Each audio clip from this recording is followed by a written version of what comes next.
salaamaaleykum Kër Massar salaamaaleykum Ami Foot donc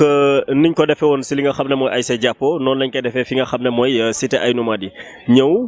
xool si li nga xam ne noonu la ñuy waajalee seen demi-finale mu war a nekk si diggante ñoom ak ki nga xam ne mooy ASC Jàppo. Pape Moussa Diop mooy ki ñu taxawal donc nekk dirigeant au niveau de l'ASC Aïnou Mady nekk si staff technique bi Pape Moussa Diop ngeen di waajal une demi-finale boo xam ne Kër Massar yëpp a koy xaar nan ngeen di waajalee seen diggante ak ASC Jàppo. D'abord dañ leen di remercier seen teewaay fii nii di rafetlu leen jaajëfal une fois de plus li ngeen di def liggéey bu am solo la au niveau de Kër Massar demi-finale bi nuñ koy waajalee avec toute sérénité en toute sérénité lañ koy waajalee comme toutes les autres matchs nuñ ko daan waajalee certes niveau yi phase bi wute na ak yeneen phase yi mais dañ koy jëlee en toute sérénité ñun pour ñun match yëpp ñuy dem yëpp final la si ñun. mais particularité bi quand même mooy da ngay dajeek ASC Jàppo ku ne ASC Jàppo wax nga lépp. tout à fait ASC Jàppo ñëpp xam nañ si seen mobilisation seen engagement mais aussi képp ku xam cité Aïnou Mady xam nga ne booy dajeek cité Aïnou Mady du équipe bu ndaw ngay dajal donc da nga ciy def lépp li nga ci am te ñun saa su nekk dañuy pare ci loolu yëpp sur tous les plans parce que dañuy xam ne ñun suñu match yëpp final la du yomb si ñun que muy match de poule que muy final wala muy demi-finale lu mu mënti doon rek en toute sérénité lañ koy jëlee te dañ koy waajal comme match yi nu muy demee. D'accord donc au niveau des joueurs tey nan ngeen di waajalee bon les joueurs gis nañ ne fu mu toll nii entraînement bi ñu ngi ci est-ce que effectif bi ñëpp a ngi fi amoo ay blessés et tout ça yéen a ngi koy waajal d'une manière très sereine. alhamdulilah amuñ benn blessé certes peut-être que tey effectif bi ñëpp ñëwuñu ak contrainte yu mu demee. parce que ñu ngi ko doon waajal suba mais am nu mu demee xëy na loolu moo xaw a au niveau du groupe loolu moo xaw a calmer ardeur yi tuuti mais ñëpp ñëwuñ mais alhamdulilah au niveau du li nga xamante moom moo nekk ci kii médical bi amuñ benn joueur bi nga xamante dafa blessé. Alvaro ñu ngi lay ziar. waaw ñu ngi dellu ziar di rafetlu seen teewaay fii tamit quoi waaw. donc Kër Massar Info comme ni mu koy defee dem xool ñi nga xam ne ñoom ñoo war a jogante tey ñu ñëw seen entraînement xool wàccaay yi nan ngeen di waajalee li nga xam ne mooy demi-finale bi Jàppo ngeen di dajal Jàppo. waaw ñu ngi ci waajaay moom xam nga di waajal match bi waaw comme ni ñu ko waxee rek fii Kër Massar defe naa amatul équipe bu ndaw quoi. waaw ni ñuy waajee mu yeneen match rek noonu la ñu waajee waaw chaque match ak ni ñu koy waajee quoi ne ci pare demi-finale yi. waaw fas yéene dóor Jàppo nag waaw. mais quand même dafa mel ni cité Aïnou Mady gëj na si fi mu egg si nii tey de. non gëju fi. waaw gëju fi de daaw defe naa ba ñu mujj am demi-finale la ñu dóoree n'est-ce pas. waaw daa jéey tamit final. mais kon yéen dafa mel ni carré d'as bi tàmm ngeen ko. waaw tàmm nañ ko moom demi-finale final. demi-finale final donc lii nii du problème pour yéen. non du problème pour ñun fii Cité la defe naa ni ñaanu moo ko yàlla sax. particularité bi mooy ASC bi ngeen di dajal Jàppo ngeen di dajal. en 2013 ngeen dajeeg moom final mu gagné leen. dóor ñu ko tiro bi waaw. donc lii match yu ngeen waajal demi-finale encore si ñaari grande équipe yoo xam ne ku ci nekk pare nga donc na am benn particularité. waaw du nekk match boo xam ne yomb du yomb daal parce que Cité Jàppo boo xam ne du yomb match buy métti la match boo xam ne guerrier koy jouer waaw te ñun moom pare nañ ko ci côté yëpp nag waaw. donc ñaata ngeen indaale. non du ñu wax li ñuy indaale. alors grand joueur ñaata ngeen indaale. non match bi daal incha allah ni Jàppo daal moom lu mu jàppoon ni Cité boobu noonu Cité bu doon toog ay 2018 beeg yooyu noonu moo fi jeex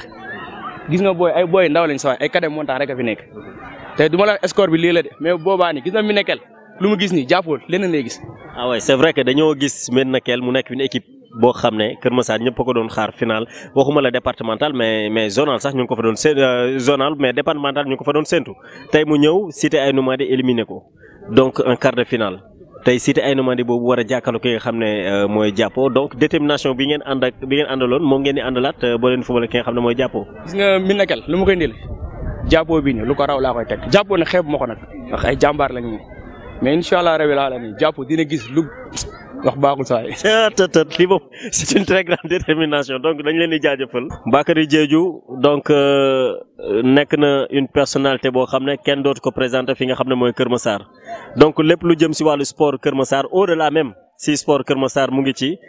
donc nekk un dirigeant au niveau de l'ASC Aïnou Mady nekk le secrétaire administratif si je ne me trompe pas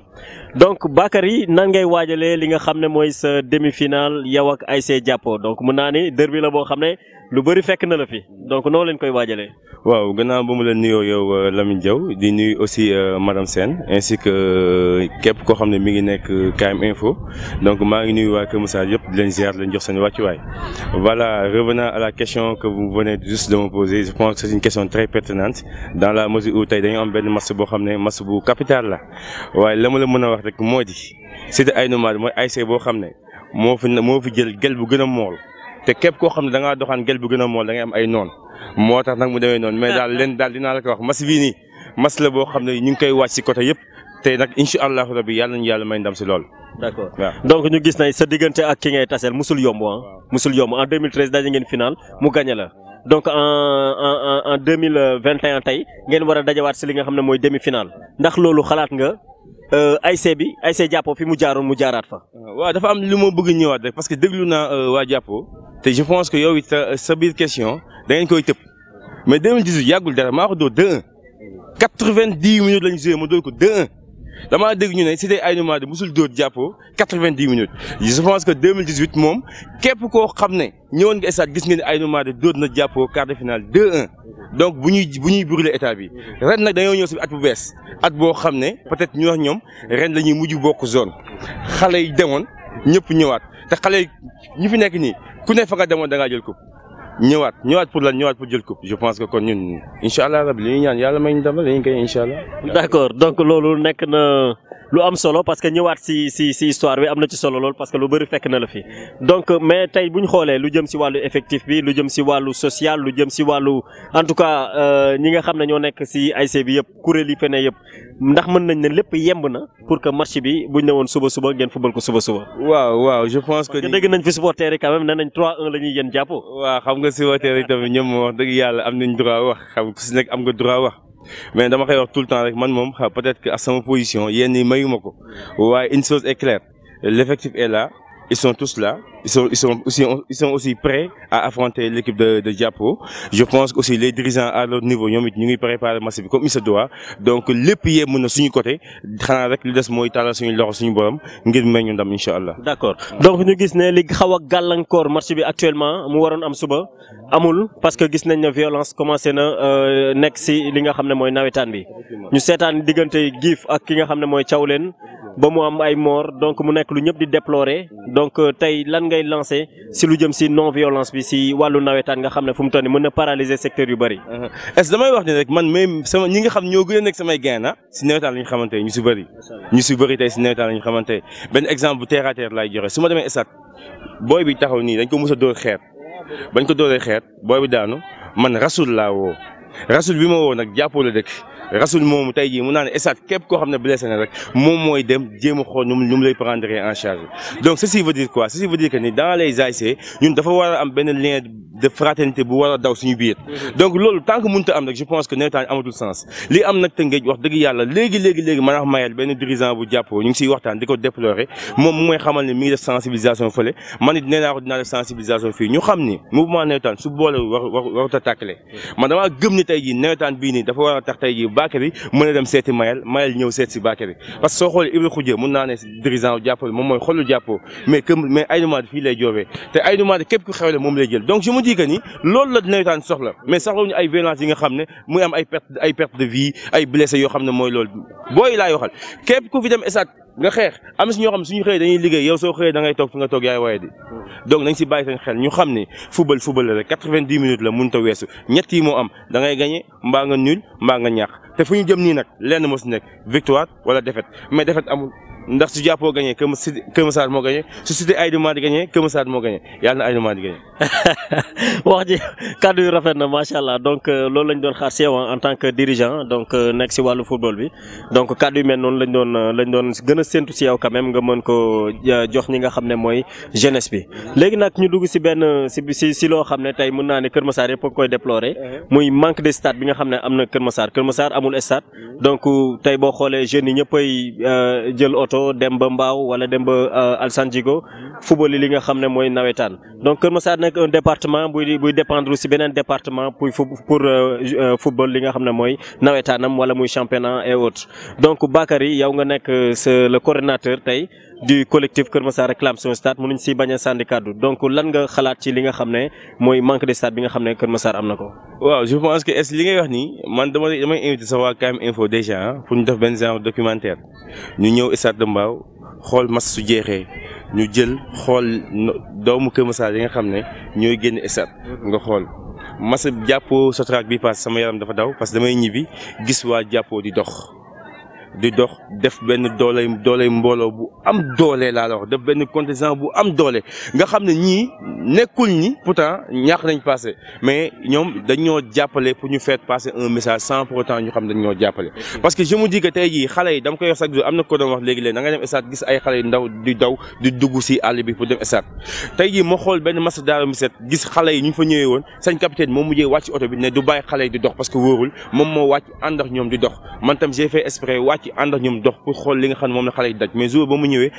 damaa nelaw ba waaye di donc ceci veut dire quoi il y a pas mal de jeunes qui sont là qui veulent partir au stade mais amuñu moyens yu ñuy demee parce que xale yi dañuy waxante dëgg pour ñu am téeméer problème la mais dañuy am benn téeméer léegi lu ñuy xalaat mooy téeméer pour jënd ticket la léegi ñoom nag transport bi doon seen problème dañ koy daw maintenant que je pense que am benn match bu ñuy jouer ba pare toog nañu ba ay 22 heures ñuy soog a gis benn xale boo xam ne stade la demoon donc je me dis que actuellement ñun dañu leen di benn xale boo xam ne kenn xamul kuy suñu yaay te tant que xamuñu suñu yaay tey jii duñ mën a avancer soo gisee ma wax loolu nag mooy lan mooy partout dans les clubs où tu vas fii au Sénégal am na doomu Kër Massar fa nekk la moo tax ñuy génn Kër Massar dem parce que tout simplement amuñu un terrain praticable ñun suñu lee ñu am ku ne terrain la da nga xamul les mbëri sa son inno fi dañuy daw dañuy bàyyi je peux pas concevoir aussi fii mu am benn club boo xam ne amul fu muy entraîner dañuy waxante dëgg Kër Massar ñun on manque de considération et que y a le président de la République était venu ici mu nañu carrément naan jox stade le ministre Matar Ba ñëwaat fii mu ne carrément naan jox stade Moustapha Mbengue je n'ai rien contre lui wax dëgg yàlla taxaw na wax mais je me dis que tey jii c'est l'engagement de la population massaroise qui reste tey jii ñun de leen nañ war a bàyyi nekk si groupe WhatsApp bi di wax nañ génn passer à l'acte pour que ñu mën a am suñu stade mais nag suñu amee suñu stade nañu moytu def li waa Tëngéej def taxaw di kaas stade ñu jox leen ko ñu yàq ko moytu def li waa Guédiawaye def taxaw di kaas stade ñu jox leen ko ñu yàq ko. toujours si li nga xam ne mooy préparation demi-finale diggante ASC Jàppo ak ASC Aïnoumady tey ñu ñëw xool si ki nga xam ne mooy ñi nga xam ne mooy les supporters de l'ASC Aïnoumady donc ñu taxaw ki nga xam ne mooy le président des supporters de l'ASC ñu ngi lay ziar Aziz. oui ñu ngi ziar delloo ziar bu wér a wér waaw ñu ngi bëgg gars yi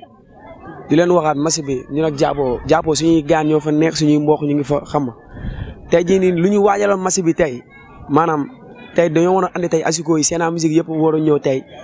paa yi waroon génn maire yi waroon génn terrain bi yëngu mais tey jii ak lu xewoon démb si match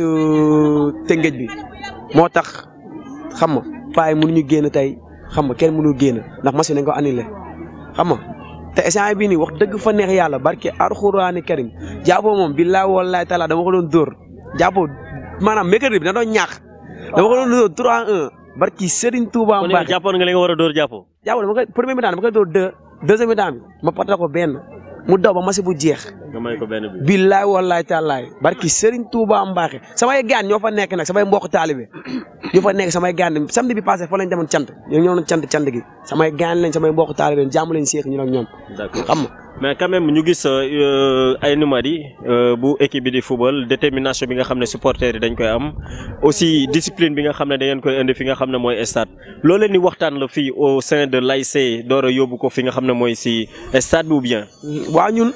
si de bu waree football match bu desee une semaine ñu supporters yi dañuy def réunion waxtaan ku nekk xam sa bopp tey ji maanaam du question de président supporter la damaa mag booy wala booy fit non non dëkk bi kenn ragalu fi kenn respect rek mooy daw booy maanaam dañ ma jox cër boo xamante ne ma delloo leen ko xam nga booy bu ma si wax mën a defal nii xam nga da nga fay jaar def te teewul ñoom ñu ñooy ànd guddeeg bëccëg barki Serigne Touba Mbacke ñooy ànd guddeeg bëccëg te xale yi tamit booy dañoo sonn si équipe bi billaay wallaay taalaay suñu yaay suñu paa yi fii dañoo sonn si de bu gisee barki Serigne Touba Mbacke lu métti maanaam lu ñuy daj at bi balaa muy soufflé ñu supporté lu ñuy daj rek dafay métti. d'accord donc ñu gis ne sànq yaa ngi koy wax que ne match bi mu ngi waroon nekk demain donc match bi ñu annulé ko donc li tax ñu annulé ko ñëpp xam nañ ne mooy diggante Gif mi nga xam ne moo doon football ak Thiawlène mu doon violence boo xam ne Sénégal ñëpp a ngi koy naqaru lan nga mën a wax si wàllu violence bi nga xam ne moo nekk si nawetaan. waaw loolu moom maam ñu ngi koy ñaawlu moom loolu moom dafa ñaaw trop. waaw ndax maanaam Thiawlène tey jii nii maanaam ñoom duñ ko doxalee waruñu ko doxalee noonu ndax foofu ay Baye Fall ñoo fa nekk Thiawlène ñun dañ fay dem cant ñun ay Baye Fall lañ ay élément maam Thierno borom daaru lañ dañuy dem bu foofu ay cant suñuy mbokk ñu ngi foofu suñuy gaan yi mais Thiawlène maanaam affaire bi waroon na gën a mën a rafet nawetaan waroon na dépassé lii ñun Rebeuss lañ juddoo mais waa Xandaal mosuñuy def li te équipe bu mag la li musul am si nawetaan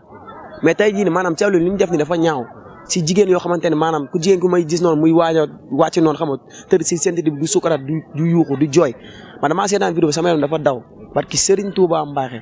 te ñu ngi ñaan yàlla xam nga saa borom maanaam yërëm leen mais lii dafa ñaaw waa Thiawlène lu ñu def moom dafa xaw a xam nga dafa xaw a ñaaw te ñaanuñu yàlla moom suñu masu moom ñun ak jàppoo lii am si bëgg nañ gars yi ñëw fépp lay football ku mën sa morom gagné ñu kaf fooree àndandoo ñëpp ñibandoo nekk si jàmm ñun ñëpp mais moom billaay woo jàppoo dama koy nuyu 3 mu toog di xoole. donc ban appel ngay def si wàllum non violence bi si nawetaan. waaw gars yi maa waa jàppoo samay gars yi mi ngi foofu maa ngi koy wax sànq maa ngi naan jàppoo samay mbokk taalibe ñoo fa nekk te booy yi fa nekk xam naa booy ñoom affaire yi coow sax maanaam sama diggante ak ñoom amul ci ndax ñëpp a xamante maa ngi ñaan yàlla nag. donc au delà de vous au delà des deux ASC. non yeneen ASC yi des yëpp te nawetaan bi des na. donc ASC yi des yëpp muy zone 12 zone 13. waaw di Kër Massar di Dakar fépp quoi. foo mën a wax pour. ñu ngi ñaan yàlla képp kuy supporter di ñëw di support di maanaam di seetaan sa équipe dawalay yërmande te yàlla tax te xam ne ragal amul respect rek moo am nga dawal yërmande te yàlla tax tey xool say raq tey jii nii yow boo mënee dimbali sa bopp sa raq xale bu ndaw ku am maanaam 10 ans ñëw stade mënul dimbali boppam xam nga da nga ko war a dimbali moom nga yërëm ko nga war a bañ a ànd coow te maa ngi ñaan yàlla waa cité bi ñun ñëpp xam ne ñun ay noobul lañ sax ñun coow moom kenn xamul. donc ñaata kaar ngeen sóoraale fu mu toll nii quart de finale ñaata kaar a ñëwoon defe naa ay benn ñaar ay ñaata kaar. non 13 kaar la woon 13 kaar la ñu jox xam nga ba si yàgg tey lañ dëkkaat yeneen 3 kaar li tegaat nañ ko si. muy ñaata donc demi finale bi lu toll ak 16 kaar dina ñëw. dina ñëw añi yëpp fi lay fële si terrain bi barki Serigne terrain bi incha allah bu ngeen ngeen ñëw fekk ñu si biir terrain bi fii nii. ngeen ñëw si suba si maanaam ñëw seetaan ambiance. d'accord xam nga ñu dañoo mën ambiance. ngeen ñëw seetaan ambiance. d'accord léegi ñu dugg si football yi nawetaan si dëkku jàmbur bi. tey Kër Massar ñàkk am stade ba tax ñuy génn dem di football yi nan la leen di def yéen en tant que supporter est-ce que gënul woon neex ngeen toog si dëkk bi football si dëkk bi gañ a dox ndànk dem ñibbi. mais loolu daf ñu metti ñun loolu daf ñu metti tey jii nii suñuy raq xoolal booy xale yu ndaw yi dañuy daw fii ba stade Mbao pour géewu ji te booy ay xale yu ndaw lañ loolu rek dafa metti te booy yi dox ba Mbao booy yi ñu ngi ni xale yaa ngi yéen ñëpp a dox ba Mbao dox ba Mbao booy yëpp dañuy dox ba Mbao yaa ngi comprendre te déglu leen booy déglu leen te tey jii man damay nekk si biir oto di nekk si bus seen xale yi di daw nii pour dem stade sama yaram day daw damay wàccaat si bus bi ànd ak ñoom ba stade loolu dafa métti maanaam tey jii bu ñu defaroon stade suñu biir dëkk duñu sonn booy duñ mën a maanaam coow sax du am te maanaam barki bu dee niveau football kese maanaam ay yeneen zone yi ngay dégg sax ñu xool ñu leen si football mi nekkee léegi équipe la yor jàppoo waxi noppi Cité waxi noppi yeneen équipe yi amuñu niveau barki Serigne Touba ñoo leen dàq football fukki junni yoon fenn Kër Massar